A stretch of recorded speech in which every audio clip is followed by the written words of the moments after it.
Hello, everybody, and a very good morning to you. My name's Don Arleth, and you're just in time for world news, so let's get started. Ukraine's High Anti-Corruption Court has ordered Energoatom security chief Ihor Fursenko to be held in preventive custody until January 8, 2026, with bail set at $2.2 million. Investigators allege Fursenko was involved in laundering money while acting as a back-office accountant in a major energy sector corruption case. The court decided to apply to the suspect, Ihor Leonidovich Fursenko, born on February the 16th, 1969, a preventive measure in the form of detention for a period of 60 days from the date of arrest, that is, until January the 8th, 2026. The bail for the suspect is set at $2.2 million. Bail may be posted by the suspect himself or by another natural or legal person into the account of the High Anti-Corruption Court. President Zelenskyy is vowed to overhaul national nuclear energy operator Energoatom after a major anti-corruption probe hit Ukraine's energy sector.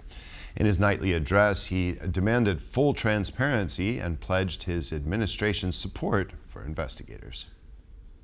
Today I had a detailed conversation with the Prime Minister of Ukraine, Ihor Fursenko. First off, there must be absolute transparency in the energy sector, without exception. I fully support every investigation by law enforcement and anti-corruption agencies. This is a clear and consistent position for everyone. No schemes. It is good that the Cabinet of Ministers of Ukraine will provide full assistance to the investigation and all judicial efforts. There will be a cleanup and reboot of the management of Energoatom.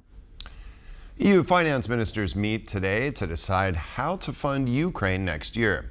One option, backed by the European Commission, is a loan secured by Russian state assets frozen at Euroclear in Brussels. We are now joined by our EU correspondent, Angela Scrugins from Brussels. Good morning, Angela. So what might we expect from this meeting, and how would this loan backed by frozen Russian assets actually look like? Good morning, Don. So yes, this is a pitch spearheaded by the European Commission President Ursula von der Leyen, who just spoke to European Parliament members in the plenary. She reiterated the EU's need to finance Ukraine's financial costs over the next 2 years. We're talking about propping up the budget as well as providing military support. She said that this could be funded through three options, the first being common debt, the second being grants, and the third most attractive option, at least coming out of the Commission and from our sources that have spoken to TVP World, is the reparations loan. This is a 140 billion euro loan provided to Ukraine off the cash proceeds of those frozen Russian state assets currently held at that financial securities institution, Euroclear in Brussels, Belgium. Now, the big question today is whether those finance ministers from across the European Union will be able to shift the dial. We know that the Belgian Prime Minister, Bart de Wever, has held extremely firm for his demands, stating that Belgium is exposed to the biggest risk if Russia wants to come knocking for that money. He has concerns that this is not an entirely legal proposal, and he wants those other EU member states to share the burden if Russia does take Belgium to court.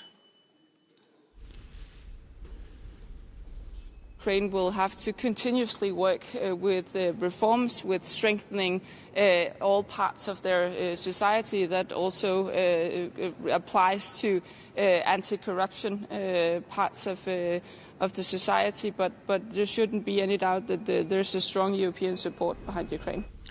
Well, Angie, now we'll wait for a breakthrough there, but we also have one of the biggest corruption scandals in Ukraine's history. What are you hearing about this there in Brussels?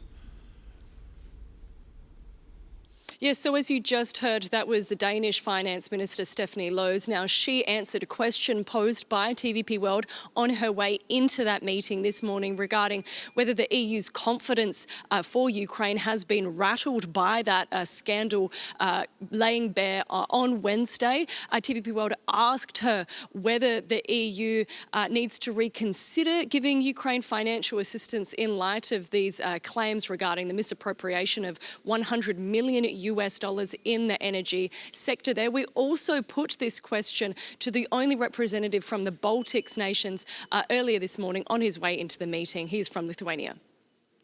Ukraine is our only option, and it's fighting not only for its own freedom and the right to choose the way we live, but also for the freedom of Europe as well. So despite the scandal, there are no other options. The Deputy Minister for the Finance Ministry from Lithuania is speaking. They're responding to our question regarding whether the EU's confidence for Ukraine has been impacted by this corruption scandal. However, we know that Belgium holds all the cards. There is a press conference scheduled for 2:15 today, where we're hoping to hear more from this meeting. Okay, Angela Skujin's reporting there from Brussels. Thanks for your report.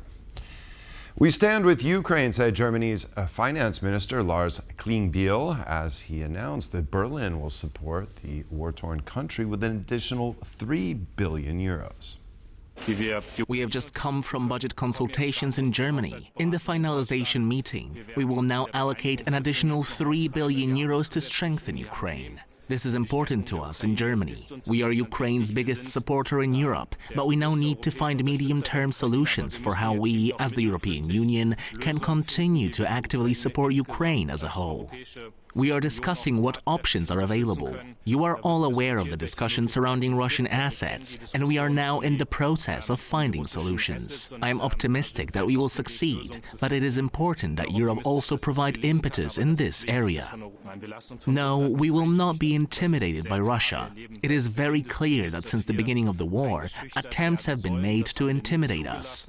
We have never allowed that to happen. We stand with Ukraine. The United Nations General Assembly reaffirmed Ukraine's right to its full territory and condemned war crimes, crimes against humanity, and genocide as violations of international law. Former German Foreign Minister and current President of the UN General Assembly, Annalena Baerbock, told TVP World.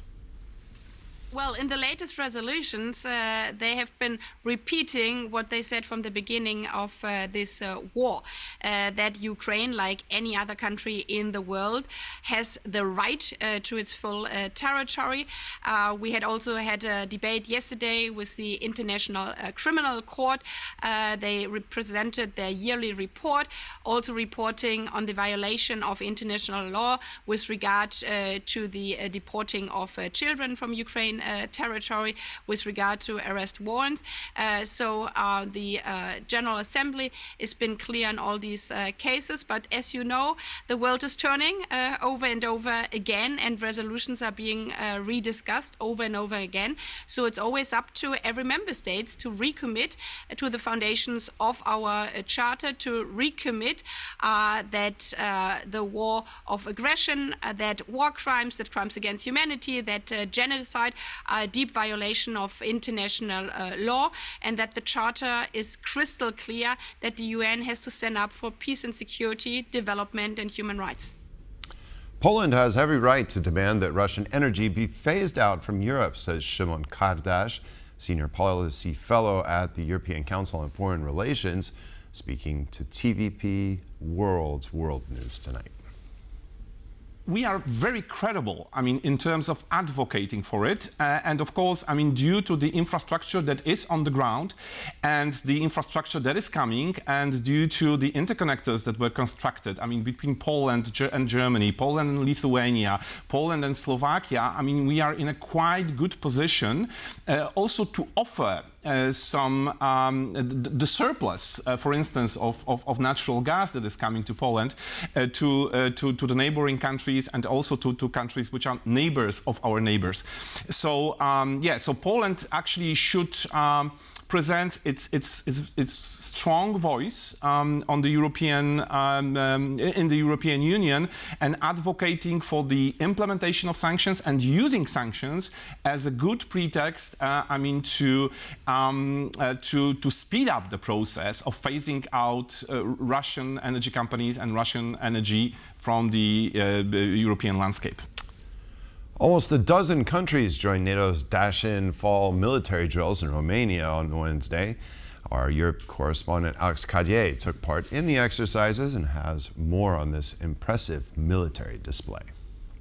5,000 soldiers, 1,200 pieces of military equipment from 10 different nations, including France, Belgium, Romania, Bulgaria, Poland, and others. This is what the defense of NATO's eastern flank here in Romania may look like. Of course, this Station Fall 2025 is an exercise. This is training to make sure these militaries can work together, but it is becoming increasingly real with that looming Russian threat in the region, and with the withdrawal of some US troops positioned here in Romania announced in the last few weeks. You can see the Tiger attack helicopter from the French army behind me. It was part of this live fire exercise where they were attacking across a valley, clearly simulating what it might look like to defend these hills. Now, there was also a question of how quickly certain European militaries could get to the eastern flank, could get here to defend, be it Romania, Poland, or other Eastern European countries. That was a big question, one that I put to Maxime Dutron, who's a French general in charge of getting the French forces here. The thing that slowed us down was the deployment of our brigades. As we're in peacetime, our journey was slowed by administrative procedures because our military trains did not get priority to cross borders, so they waited 1 or 2 days. What we'd like is a kind of military Schengen, the capacity to deploy at all times in all European countries. It is a real need to put in place the defensive plans we have. Now, officials here, be they Romanian or NATO officials, are very clear. This is an exercise, this is training to repulse and reject any possible threat on the eastern flank. They do not name Russia directly, but a few things point to that threat. Of course, the amalgamation of European nations really taking center stage here, but also some of the equipment. You have the César artillery gun, you have the LRU, also both from the French military, which have been donated to Ukraine and are used in Ukraine. So you have military capabilities used in Ukraine being practiced here by European nations. Although they don't say it officially, this exercise is looking straight at the Russian threat in the region. In Romania, I'm Alex Cadye for TVP World. The U.S. government is back open for business. With the stroke of a Sharpie, U.S. President Donald Trump signed a government funding bill into law, thus ending the 43-day-long shutdown, the longest in U.S. history. In the United States, a government shutdown occurs when the annual appropriations bill that manages funding of the federal government is not passed before the beginning of the fiscal year. This results in major disruptions of government operations, including salary suspensions for federal employees. This year, the stalemate was eventually broken thanks to a compromise reached between the Republicans and 8 Democratic senators.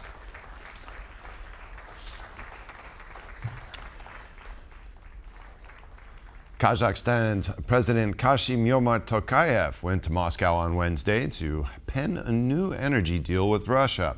This comes after his trip to Washington last week, with critical minerals topping that meeting's agenda.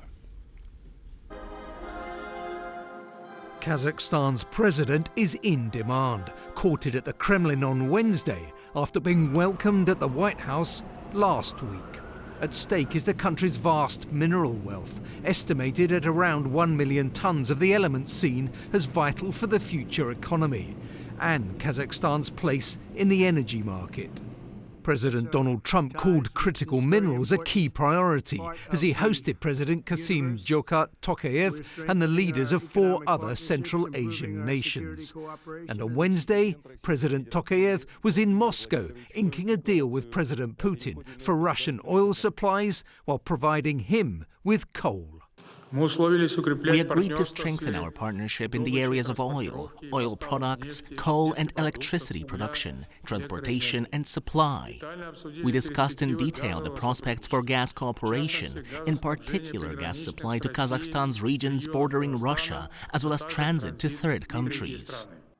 The high-profile meetings come as Washington seeks to expand its influence in resource-rich Central Asia, long dominated by Russia and increasingly courted by China. Don't expect America's interest in Russia's backyard to go unnoticed. And that's all the time we have here on World News. We'll be back at the top of the hour with another World News update, so hope to see you then. Goodbye.